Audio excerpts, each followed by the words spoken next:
Cordiales saludos desde Argentina. Mi nombre es Eduardo Yugdar, soy el presidente de la Red Latinoamericana de Estudio e Investigación de los Derechos Humanos y Humanitarios. En esta oportunidad me es grato estar con ustedes para abordar y saludar el capítulo Perú de nuestra red, que comienza ya su despegue definitivo, se incorpora con fuerza orgánicamente a integrar uno de los capítulos que va a empezar a producir eventos y va a profundizar sus acciones a fin de cumplir nuestros objetivos sociales. Para saludar y conmemorar especialmente a sus integrantes. No voy a nombrar a ninguno para no cometer alguna falta de omisión. Todos ya sabemos quiénes los conforman, sobre todo con sus centros, digamos, fundadores del capítulo en Arequipa, Lima y Trujillo, y que se va a expandir por toda la geografía peruana y latinoamericana junto con la estructura, digamos, de la red como institución que nuclea todos los capítulos. Es comprometido en esta ocasión, en esta celebración de lanzamiento, a hacer una mínima reflexión de no más de 10 minutos referida a la trascendencia que ha tenido en la jurisprudencia del sistema interamericano y de la Corte Interamericana el concepto del principio de inocencia. Cuando hablamos de derechos humanos,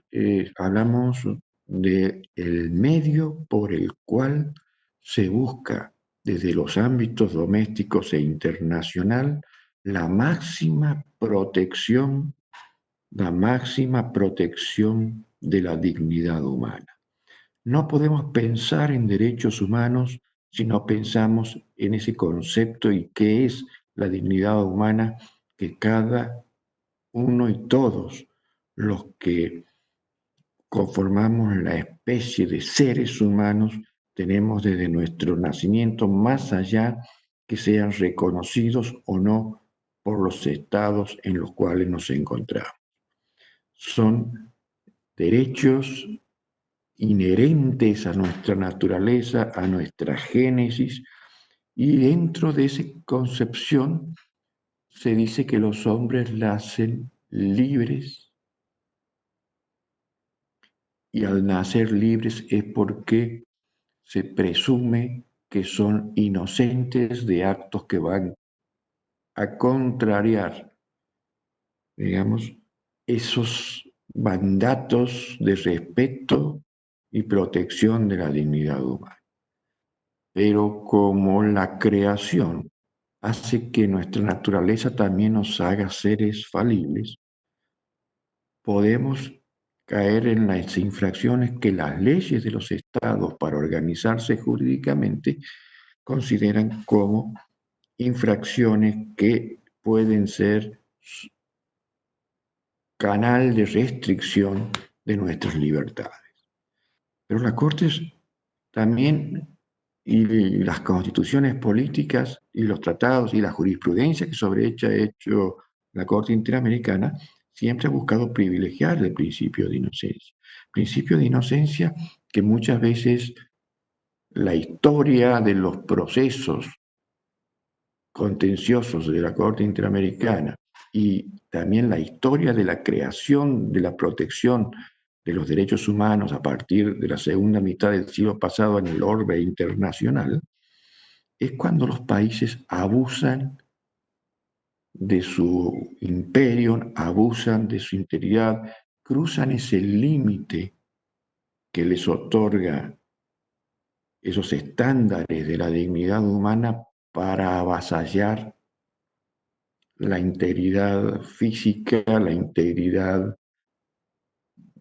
del derecho de libertad, que es una de las bases sobre la que se cimienta toda la estructura de los derechos humanos.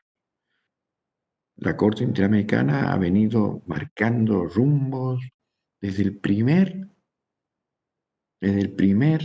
caso contencioso que ha tenido, además de haberlo hecho en varias opiniones consultivas, desde el caso Velázquez Rodríguez, que fue el primer caso contencioso, ha pasado más del 80% de los casos que ha resuelto, ha estado en juego las garantías judiciales y la afectación a este principio de inocencia, en donde los estados no han hecho un verdadero ejercicio de entender su verdadera alcance. Y sobre todo las jurisdicciones domésticas lo han abusado. Por eso es la preocupación del exceso de prisiones preventivas que viene marcando la Corte Interamericana. No es que la prisión preventiva no sea una medida no autorizada. Al contrario, es autorizada y necesaria en muchos casos, pero su abuso, cuando excede ese sistema de proporcionalidad, es cuando empiezan a actuar estos factores y estos reproches que generan la responsabilidad internacional por parte del Tribunal de San José de Costa Rica, cuando les llegan casos en donde comprueban la existencia de esa afectación, ese principio de proporcionalidad en la aplicación de medidas cautelares. Principio de inocencia que también se da cuando fallan los tribunales de juicio oral fijando la condena definitiva en la apreciación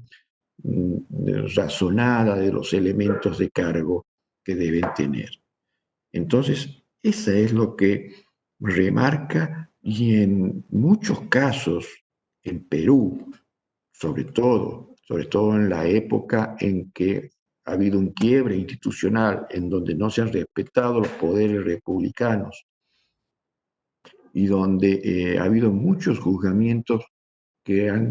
se han considerado verdaderos eh, actos de lesa humanidad, los mismos juzgamientos de esos tribunales en aquellas épocas tristes que ha atravesado el Perú. También lo ha pasado en la Argentina y ha pasado en muchos de nuestros países latinoamericanos. Posteriormente también sigue marcando que pese a que dentro de encuadres democráticos se sigue afectando de modo indebido, ilegal e ilegítimo este principio de inocencia tan claramente custodiado a partir del artículo 7 de la Convención Americana y que se reitera dentro de otros artículos posteriores del mismo tratado, vinculados a las garantías judiciales y al acceso a la justicia. Un caso que podría llamarse emblemático en Perú es el caso del Pollo Rivera, de ese médico que no se le respetó en nada esa concepción de protección que le da ese sentido de que todos los hombres nacemos libres e inocentes. Se avasallaron sus derechos, el caso llegó a la Corte y la Corte fue muy clara en sus estándares. La Argentina, el año pasado, 2019, ha sufrido una serie de condenas en un corto periodo, en el segundo semestre, donde de los 7 casos condenados entre agosto y noviembre de 2019, 6 hacen alusión a que no se ha respetado el principio de inocencia. Entonces, el principio de inocencia, podemos decir que en Latinoamérica está en crisis y es tarea de los órganos multilaterales de protección seguir marcando esos caminos, y es tarea de los tribunales domésticos respetar este principio consagrado por la Constitución, más allá de los casos que son justificados y que pueden ser restringidos, y que las pruebas de cargo que se tienen al comienzo de un proceso, como